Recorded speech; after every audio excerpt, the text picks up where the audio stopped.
Good day. The concept of the Curio and Relic is an interesting one. For who can say what is a curiosity and what can be considered a relic? Is the NES from the distant year of 1985 a Curio and Relic? Well, no. But there are some things that can definitely be considered one. And one thing that can be considered a Curio and Relic of its time is the 3DO. The 3DO Interactive Multiplayer. By the name alone, one can see that the game system was plagued by one major issue. It was designed by non-gaming professionals in an attempt to make cash off of this video game thing. From the name alone, we can see that the creators of the console were more interested in buzzwords than quality.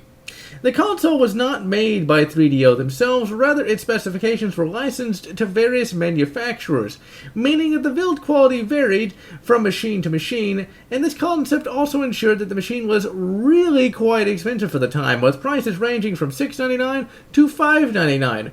Later on, the price would drop a bit to $3.99. The machines were, to put it mildly, bloody expensive. One must remember that the machine was released in 1993, a time where the Super Nintendo and Sega Genesis reigned supreme on the console market.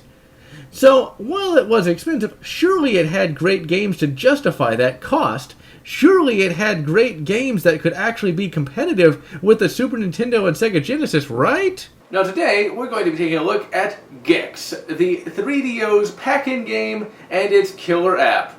Now, in all reality, Gex himself isn't what you would call a very interesting game, but the story behind its development is actually quite fascinating, and is in fact more interesting than the game itself. So with that, let's take a look at the story of the development of Gex. First and foremost, we're looking here at the PlayStation 1 version of the game, being played through the use of the ePSXE emulation program. But how it's being played is immaterial as to the story of the game's rough development. Furthermore, keep in mind that this story comes from the website of the head programmer of Gex, known as Greg. And his first line was, "Gex was one of those projects from hell." The story of the game begins with the desire of the company Crystal Dynamics, of later Tomb Raider fame, to create a game that would be to the 3DO what Mario was to the Nintendo series of consoles. The initial concept of the game was rather interesting. It was to be called Gecko X, because the X makes it sound cool, I suppose. And you were to play the game as a stunt gecko. Essentially, as a stunt gecko, you worked for a movie studio that was running low on money and was being further damaged by the imaginatively named Guido Gilla and Carl Chameleon. And in the game, you did stunts to make the studio money. The better the stunt, the more money the studio made, and according to Greg, when the level would begin, FMV stock footage would play that would tie into the level's theme. As you can see, all of this is a hallmark of the 90s. All you need is a dog with a baseball cap and glasses to make the joke even worse. Greg would fight to have these ideas, such as they were, changed, as he relates in the blog post that the one level created that used these interesting concepts was awful. He would later change in the course of the game into a more reasonable one. Instead, Gex would be pulled into a fantastical TV land where he would have to collect remote controls to change the channel, aka levels. Also, the character would now be called Rezel, and apparently he would have video warriors made of static. Keep in mind, this is the 90s. That's not the dumbest thing that they came up with back then. They gave the bloody red spot on 7-Up its own bloody game. Now, at the time development began, there were 4 people working on the game, and each came up with 6 world concepts and 3 sets of artwork for said worlds. Greg then goes into the specifics of how the art for a 16-bit system is easier to produce than art for a 32-bit system. It was determined that they would need 36 months for the artwork alone, and it was determined that it would need that amount of time in September of 1993. Crystal Dynamics, on the other hand, wanted it done by June of 1994, so it was determined that the development team would need 4 artists. You know where this is going. Crystal Dynamics didn't give them 4 artists, thinking that 2 was enough. Oh dear, indeed. Greg states that they did eventually get additional artists, but some of them didn't actually work out, and ultimately they had to start cutting out content. There were to have been Mode 2s of different levels, The graveyard level, for instance, was supposed to have a haunted house segment. Silicon Knights would be brought in to work on the project, and they would be tasked with making some enemies for the game, and they ended up making 26 enemies in a month. And an individual named Steve Suhi made some enemies as well. Eventually, the game would be cut down to 5 worlds, as the company wanted to get the game done by Christmas of 1994. More team members were brought in, but it was still an uphill battle. The various level designers had designed numerous levels that were massive, and as Greg puts it, used as many different things that could be crammed into them. Due to this, the levels took up too much memory on the 3DO that sound couldn't be put into them, and thus they had to be redesigned, and have an actual theme? According to Greg, by the winter of 1995, there are still a few more months to go, and apparently the lead designer had checked out and was working only 10 a.m. to 6 p.m., whereas the rest of the team working 12 to 16 hours per day. Still want to grow up to be a game developer now? The tail end of the story is how at the end of development, the team started getting a bit crazy after all the work they put in, and how they started adding in some crazy hidden stuff, including an 18-minute long credits sequence. One of the hidden things actually got someone fired. An individual named Justin put a message that complained about the company and included a company person's phone number. In short, don't get computer nerds angry, their wrath knows no bounds. In the end, after 21 months of development time, the game would be released in March of 1995. And while Greg was rather disappointed with the final product, it would actually go on to find great acclaim by the public. But was the game any good? Could it really stand toe-to-toe with the likes of Mario and Sonic? Well, seeing as how the 3DO is long dead and Gex long forgotten, we can pretty much assume that Gex became a Curio and Relic of the 90s. So with that, let's take a look at it, shall we? So after all those trials and tribulations, what exactly is Gex? Well, Gex is a run-of-the-mill 90s platformer. At that time, the platformer was used for anything and everything. It was probably the single most oversaturated genre at that time. So if you're going to stand out, you're going to have a pretty bloody good platformer. A platformer of excellence, if you will. Not merely good enough.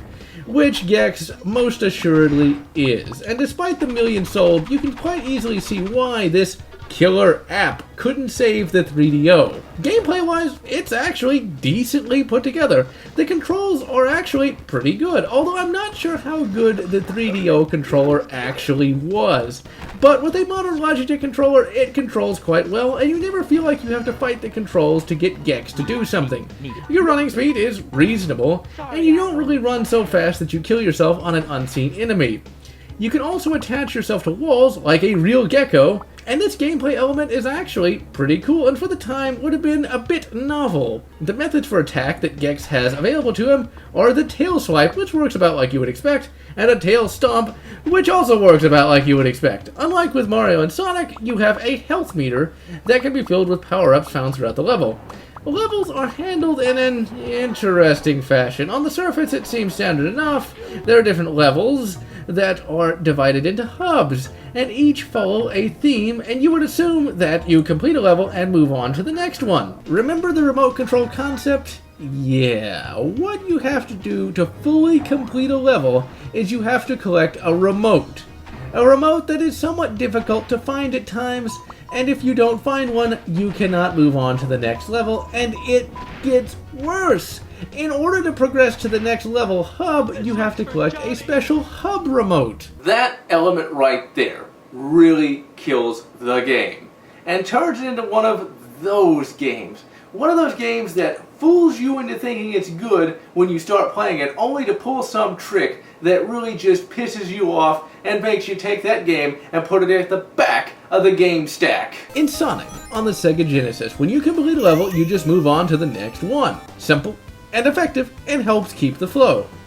Here, that bloody remote concept just brings the whole game to a screeching bloody halt, as it disrupts the flow. And there is another big issue for Gex as well as flow.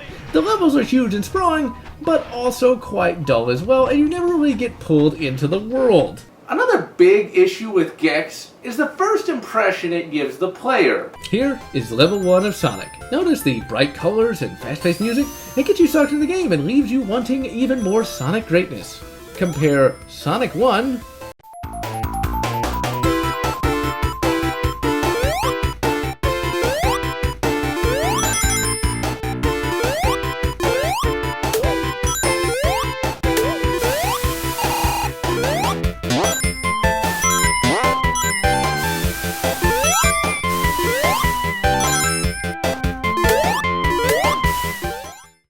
to Gex.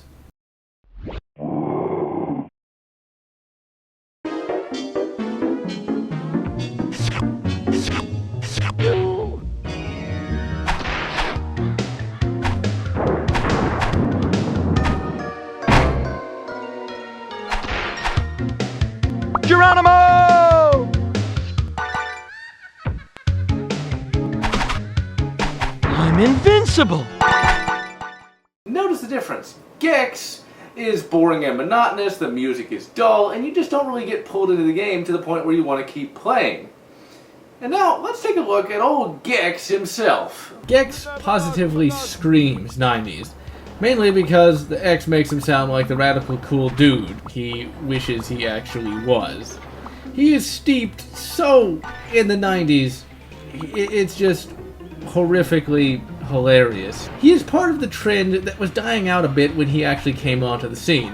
The concept of animals with attitude. Once again, this is not so strange because we gave the 7-Up Spot sunglasses because random shapes with sunglasses are cool, I guess, or cool spot, I don't know. It was thanks to Sonic's popularity that other companies tried their own attitude animals, each to varying degrees of success. Gex here is a wise-cracking gecko, and is voiced by comedian Dana Gould.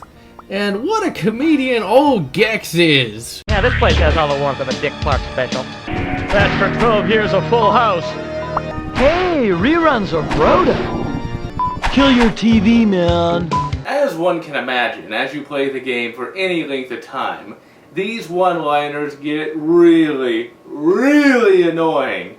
When I first played the game, I was like, oh, these one-liners aren't so bad. I certainly never laughed at them, but I was like, okay, they're not that bad. Some of these could be kind of funny, but when you've heard, kill your TV, man, for the 10,000th time, you just want to take out the disc, take it out back, and smash it with a hammer! So yeah, Gex is a completely unlikable idiot who just constantly regurgitates TV lines. Some characters can pull off one-liners, like the King of the World, aka Duke Nukem. Gex, on the other hand, just comes off as that guy. You know that guy. Moving on from the Geico Gecko's less talented cousin, we come to the graphics of the game. Now, here we have the graphics in their best possible light. And, well, they don't look too bad. Gex himself is well animated, and the enemies are well detailed. While the levels don't look really good, you can tell that some effort was put into them. One big problem though, the screen does not scroll like the screen in Sonic or Mario, rather it's a bit jerky. Jerky to the point where for me it was all but unplayable as it gave me motion sickness. Hence why we were primarily just looking at the graveyard levels. Now that's no fault of the emulator or the PS1 version either, as gaming publications of the day mentioned how the PS1 version of Gex fixed many of the graphical and screen issues seen in the 3DO version, meaning it would have been worse on the 3DO. Really, the game's themes are all jumbled up. It doesn't make much sense when you think about it, and it doesn't make much sense when you play the game. Really, this whole graveyard stage that we've been looking at doesn't make much sense in a Gex game. It feels like it's something from a horror platformer, not some sort of comedy one. And it just gets worse from here. Really, Gex definitely shows just how rocky that development really was. It's surprising it's good as it is, but really you can tell that this development was very rocky, mainly because the game is entirely scatterbrained and it can never really settle on what it wants to be. So, Gex. The developers gave it their all, and they were able to make a completely passable game, which is more than a lot of other developers who've had this kind of rocky development can say. overall, Gex is just far too scatterbrained to be good. It's decent, it's functional, but it's one of those games that it's fun to talk about, but not really to play. And will likely stay in the mists of gaming history for some time. I really don't see anyone opening up a Kickstarter to make Gex 5. Ultimately, I am GeneralLotz, wishing you good Donkey Kong, and good Donkey Kong 2, or whatever makes you happy.